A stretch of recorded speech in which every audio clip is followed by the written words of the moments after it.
Hey, what's up, Burned In Teachers? I am so excited to bring Maddie Richardson onto the Burned In Teacher podcast. And if you're watching on YouTube, you can see her here. Hey, Maddie.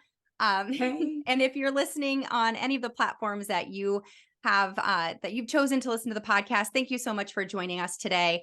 Maddie Richardson is a sixth-year science teacher with a master's degree in education. She has worked in rural, Title I, suburban charter, and now works with incarcerated youth in an alternative setting. Her teaching styles have been featured on Good Morning America, and she has recently released a book that I'm so excited to talk to you about today. For teachers on Amazon, titled Today is a New Day, 111 Daily Mindfulness Lessons and Mantras. Maddie, thank you so much for joining me today on the Burned In Teacher podcast. thank you so much for having me. I have really liked your content for a while now. I know we've been trying to schedule this and get it together. Everything that your channel kind of seeks to do, I have been there. And so I totally relate to what you're doing. And just thank you for putting so much positivity into the educational universe. I really appreciate it. It's my pleasure. And right back at you. You know, I've followed you for a really long time, and I have always thought that you would be a perfect fit to be interviewed. And now I'm so excited to eventually in this interview talk about your book because I can't wait to get my hands on it myself. Even though I teach kindergarten, following you for so long, I've been wondering how do I get my hands on these lessons myself? Because I think that they could easily be adaptable to be short SEL lessons for kindergartners and, elementary school students as well. But I'm getting ahead of myself. Let's learn a little bit about you for anybody that doesn't know who you are, Maddie. So can you tell us a little bit about your education journey? Yeah, so my mom was always a teacher. She's been a second grade teacher my entire life. And summers I mostly spent with my mom, and she was always working in summer school. So I was always in her classroom, or she was working with kids with special needs. Mhm. And when I went to college, my dad was very adamant that I became a doctor and not a teacher. And so I went for integrative physiology, which is like brain and body. And that's kind of what got my mindset on how health affects our mental health.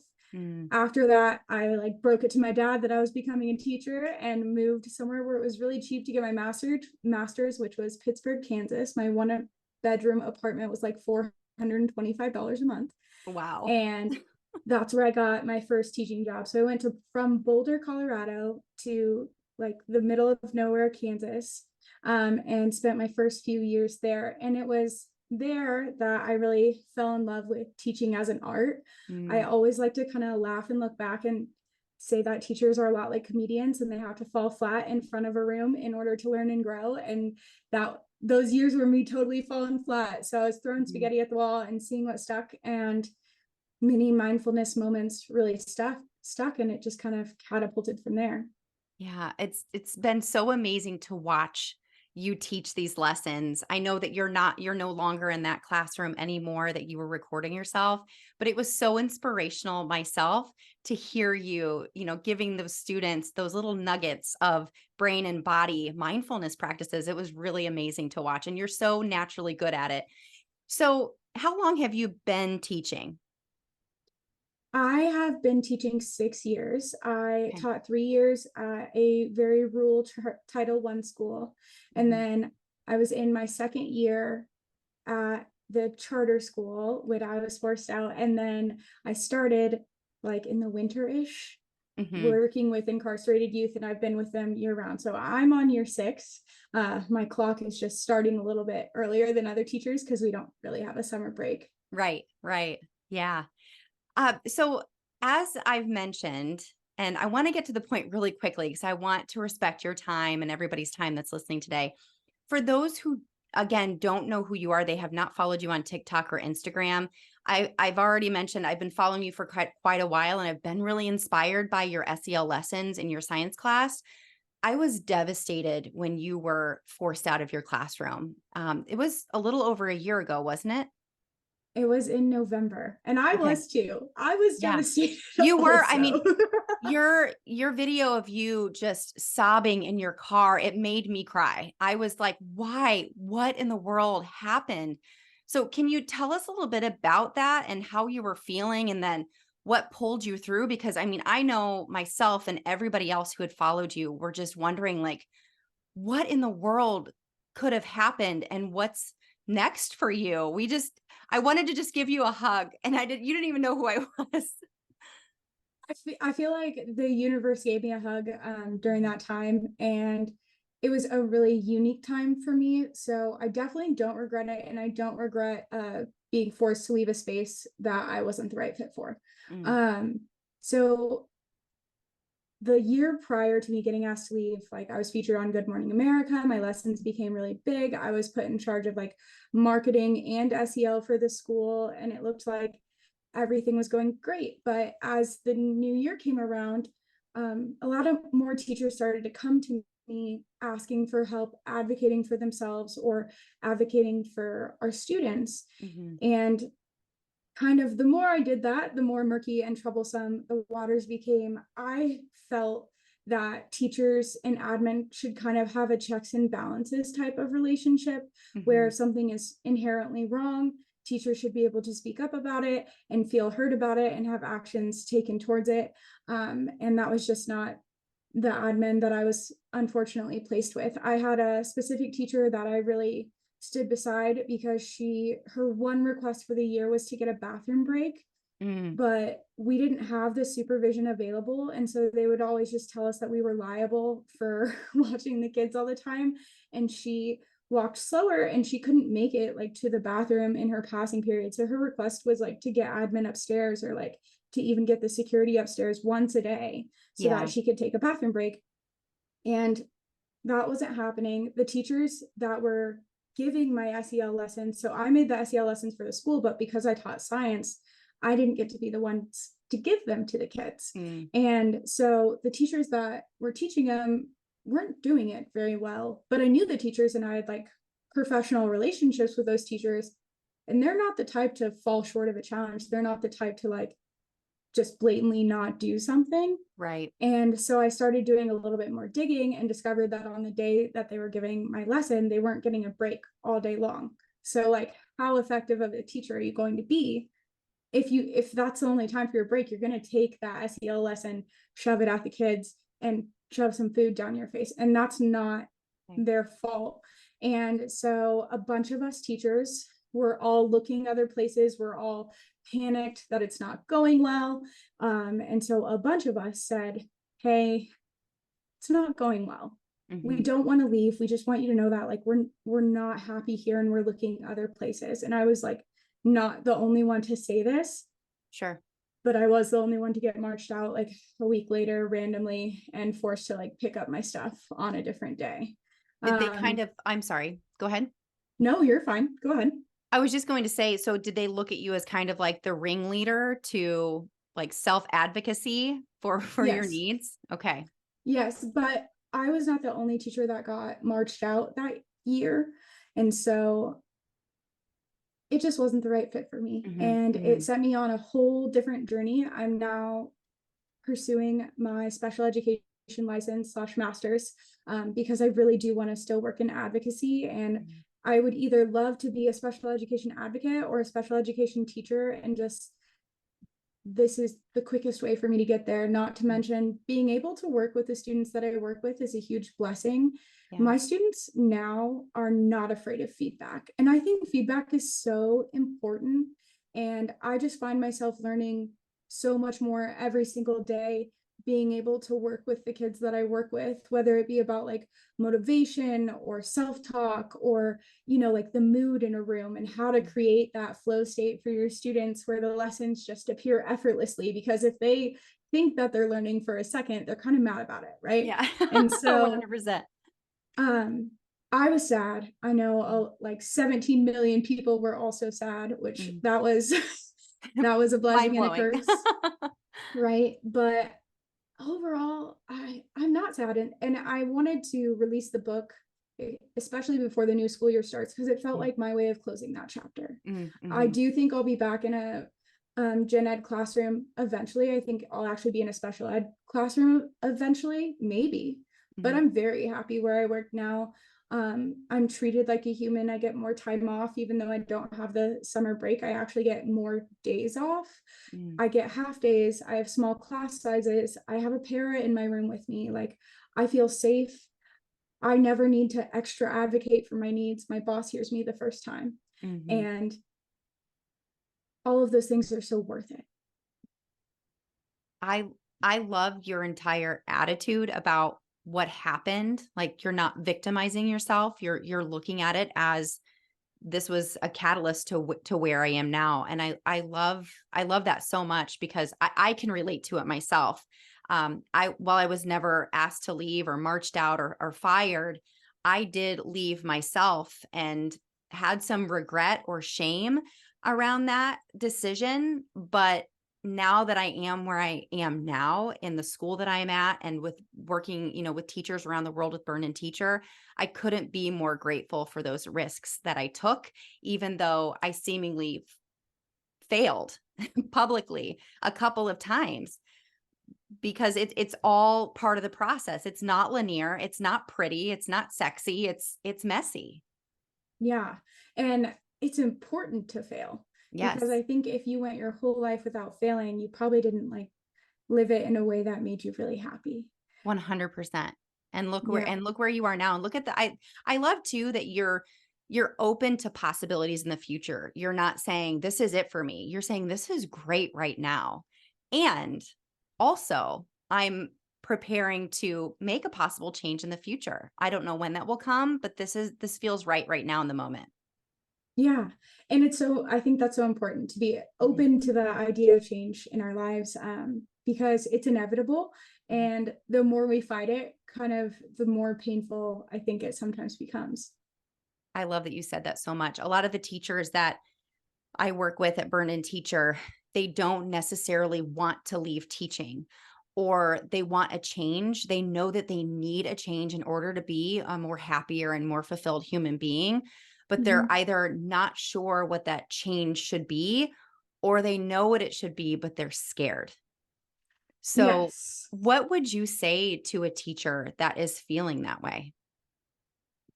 I have so many thoughts Mhm, because I think one of the reasons I was so fortunate for this to be a catalyst for me is because I was very supported and I don't have kids to support.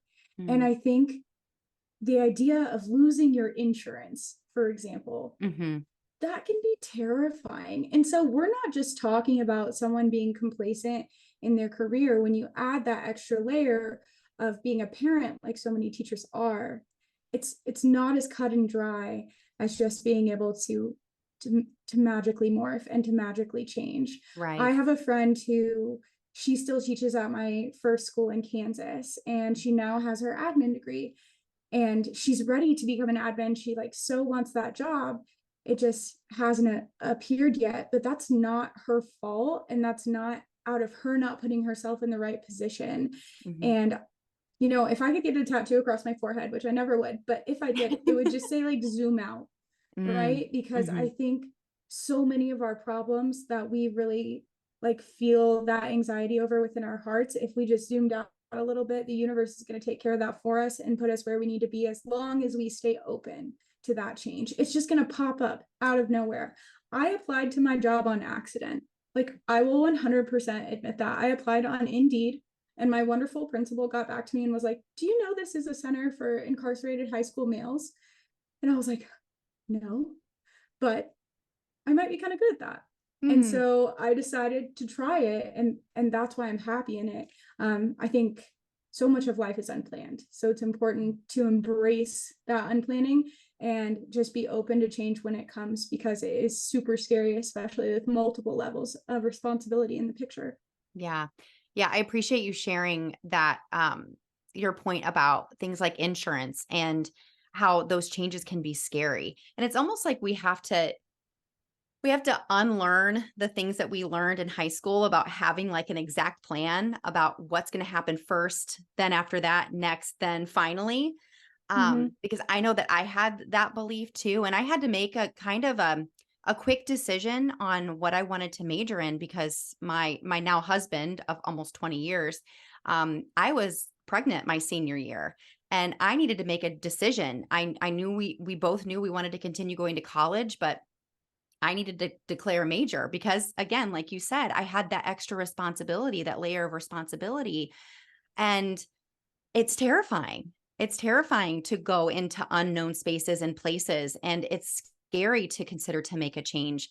And it's almost it changes your entire perspective whenever you I love that you said to zoom out, to think that, you know, there are bigger opportunities than what I ever thought could be possible just by me taking one step forward. Mm-hmm. Yeah. Rather than feeling like we have to make a big giant leap, but just taking one step forward, or reaching out to that one person, asking that one question. Go ahead. Well, I was just going to say, I think giant leaps are easy. I think it's Mhm. so much harder to take that one step, like Mm, every single day, and mhm. have that self-discipline and know that it's worth it. And that eventually you're like, who is it? Jimmy Eats World or something, where it's like, it just takes some time, Yes. in the middle. We're in the middle all the time. It's Mhm. exhausting, Mhm. right? But Yes. yeah, I think taking that one step. And I like how you said changing your perspective, Mhm. because it quite literally is changing your brain. Mhm. Your environment totally affects what food you go for, how you spend your energy, how you spend your time, and therefore the neurochemicals that are available to you in your brain. So who you are now is totally not going to be who you are 5 years from now. And that's going to be like based on a lot of factors, but the biggest one being your environment and how your environment changes. Mhm. You are speaking all of the things that I have talked about on this podcast now for about 6 years. So I knew you were going to be a perfect fit for this podcast, Maddie. So I know you said that you began to build these SEL lessons. I want to kind of talk about that here before we wrap up today. Tell us, sorry, I'm going to start that question over. So Okay. you began to build these SEL lessons for other teachers in your school. So you said you didn't use them yourself. So you collected them. You decided to start teaching them in your own science classroom. Where did you get the ideas for these lessons? Because they're so short and so sweet, and they just pack such a powerful punch, every single one of them. Where did you get the ideas for them? So thank you for clarifying. The SAL lessons that I gave to the school, I haven't ever actually published. I do plan to one day turn something similar into a book, but that was enlightenment through the art of questioning. So basically, we posed a question to the community where the parents could talk to their kid about it, like, what are the qualities of a good friend? For example, Mm, that would be a question that we would send home, and then the teacher would lead the kids through a discussion, and they would either fill out like a writing diagram, or they'd write a paragraph or a set of paragraphs on it, or do like an art about it. mm, But the ones I did in my science classroom were specifically to prime their brains to both relax, let go, try again was like a huge point of mine. And they morphed into their own thing. But one of my biggest inspirations for the lessons themselves was one of my autistic students, who loved that I took the time to talk about things with them, because nobody had explained to him how it all worked yet. And I mm. remember him, like, his eyes getting really big as he was like, nobody's explained it yet, but you're trying, and I appreciate that. Aw. And I totally related to that as someone who's neurodivergent and someone who comes from a trauma background. Um, a lot of my upper teens and young 20s, I felt like nobody told me the rules. And it was hurtful and confusing and hard. And so I just tried to start taking everything that I've learned along the way, every little snippet or inspiration that I could take, to talk to my students about it in a mindful way, because they were already coming to me as a mentor. I think that's something a lot of parents on the outside are missing, is that when your kid is at school, they have mentors that they Mhm. really do go to. And I just wanted to be a good mentor. I just wanted to be prepped, and I also wanted to mindfully design my classroom in a way that allowed their fight or flight response to turn off. So they would come in, they would do their warm up, we'd do attendance, all of that good stuff, and then we do the mini lesson. And the best part of the mini lesson is it's a mantra at the end, meaning like all the kids would say it with me. And mantras are so incredibly powerful in creating an inner voice within someone.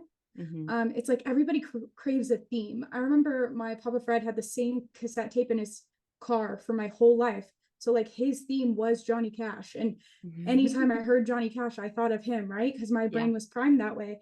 But I tried to do it in a positive way with the students, so that they could understand that I believed in them, and it's okay to fail. And that's just a part of the process, just like what you were saying. Mm, I love it. And I know that mantra by heart. I do. I know, because I love how it already, how you always start it. Like you begin the end of your message with, if you've been bad about that in the past, don't worry, we forgive you. Like I have goosebumps right now because I do similar things with my students already. We start every day with Bob Marley's Three Little Birds, like it's a like a kid Yes. version. And then throughout the day, when chaos starts to ensue or someone's getting mad at someone else, I'm saying, hey, every little thing is going to be all right. And it's Mm-hmm. to get Oh, them to remember that language, right? yes. And Yes. so, can you share with us, in case nobody has heard any of your lessons before, can you share with us maybe one of your favorites that you have shared with your students? Yes, absolutely. So I just kind of flipped my book open today because, as I told you before we got on air, I've been traveling, but this is definitely something that I think about a lot. So this is day 26 Okay. of my Today is a New Day book. And all of the lessons have matching slides. So like if a teacher wanted a no prep way to just integrate it into their life, there's already slides that go with it if they want them. But this one says, emotions are temporary and life often doesn't go as planned. So a day from now, you will likely feel different. A week from now, you will likely know more. And a month from now, you will likely not even remember what your big fuss was even made for. So take a deep breath and in this moment, let it be, because the past won't become clear until the future is seen. And then it says to ask the group, what do you think this means? And lead a tiny group discussion with them to allow them to assign their own meaning to it. But you'd bring it back in and say, now, if you were bad about giving time some time in the past, that's all right. You're meant to make mistakes and learn and grow from them. So let's take a deep breath and let it go. Breathe in, breathe out for 5, 4, 3, 2, 1.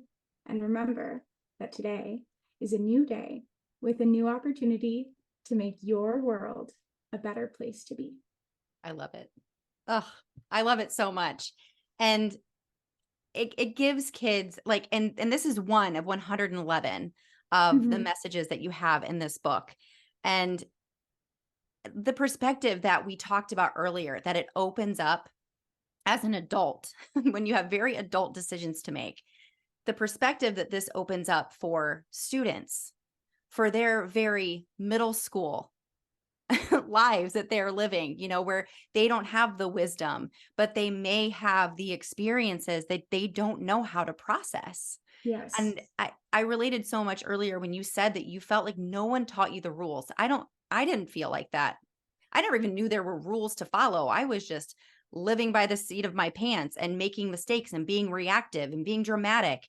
And I didn't know Mm-hmm. any other way. No one else had those conversations with me. And they were Mm-hmm. lessons I had to then learn as an adult. So to hear that you have put these so brilliantly into a package and with slides, I seriously cannot wait to get my hands on this book. It's thank you. Thank you so much for doing this work, Maddie. I appreciate it. And thank you. I think you're bringing a lot of valued positivity to the world. And I think you're using your platform in a very respectable and professional way. And so I just want to thank you because I know what it's like to be content creating on the back end and how exhausting it can be and how much feedback you can receive that isn't always the most helpful. But Preach, thank you. it's so important. Like Yeah.